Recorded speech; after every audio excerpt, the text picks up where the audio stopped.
आज की राजनीति के शब्दकोश में राष्ट्र तोड़क और राष्ट्र जोड़क जैसे शब्द जिस वजह से आए हैं, उसके केंद्र बिंदु में फिलहाल वक्फ कानून है। इसी वक्फ कानून के खिलाफ दायर याचिकाओं पर आज सुप्रीम कोर्ट में दूसरे दिन करीब 1 घंटे की सुनवाई हुई। CJI Sanjeev Khanna, justice PV Sanjay Kumar और जस्टिस केवी विश्वनाथन की बेंच मामले की सुनवाई कर रही है। सुनवाई के बाद कोर्ट ने केंद्र सरकार को कानून पर जवाब देने के लिए 7 दिन का समय दिया है। केंद्र सरकार की ओर से सॉलिसिटर जनरल तुषार मेहता ने आज फिर से पैरवी की। सुनवाई के दौरान सॉलिसिटर जनरल तुषार मेहता ने इस कानून पर किसी भी तरीके की रोक का विरोध किया। तुषार मेहता ने कहा कि अगर कोर्ट इस कानून पर प्रत्यक्ष या अप्रत्यक्ष तरीके से रोक लगाता है तो यह बेहद गंभीर और कठोर कदम होगा। सरकार ने लाखों सुझावों पर गौर करके इस कानून को लागू किया है।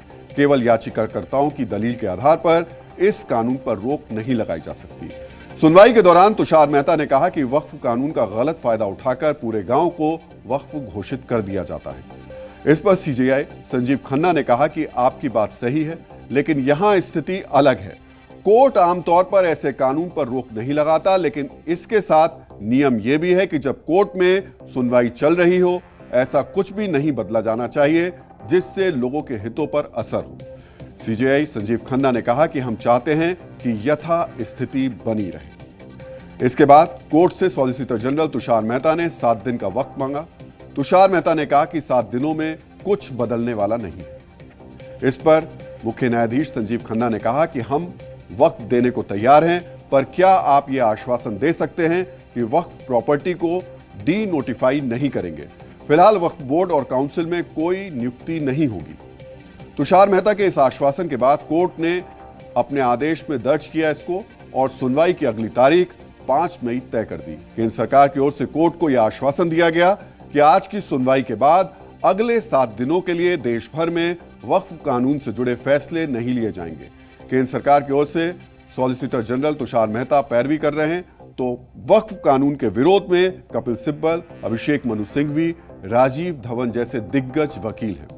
आज की सुनवाई के बाद वकीलों और नेताओं ने क्या कहा, यह भी आपको सुनना चाहिए। अगली तारीख तक न तो काउंसिल में न वक्फ बोर्ड में कोई अपॉइंटमेंट जो संशोधित कानून है उसके अनुसार किया जाएगा। दूसरा बात जो माननीय अदालत ने कहा कि जो वक्फ व यूजर है, जो रजिस्टर्ड हैं और गैजेटेड हैं, उसको गवर्नमेंट डी नोटिफाई नहीं करेगी। बात को हमको समझने की जरूरत है कि हम पहले दिन से ये कह रहे थे ये कानून अनकॉन्स्टिट्यूशनल है। ये कानून आर्टिकल 14, 15, 25, 26 और 29 का वायलेशन करता है। आज सुप्रीम कोर्ट का जो इंटरिम ऑर्डर आया है, मैं उसको बड़ा कॉशियसली लेता हूं, क्योंकि अभी हमको हमारी कानूनी जंग हमको लड़ना है। और ये हिस्टोरिकल फैसला है। जैसी उम्मीद इस पूरे मुल्क की आवाम को थी, वैसा ही ये फैसला है।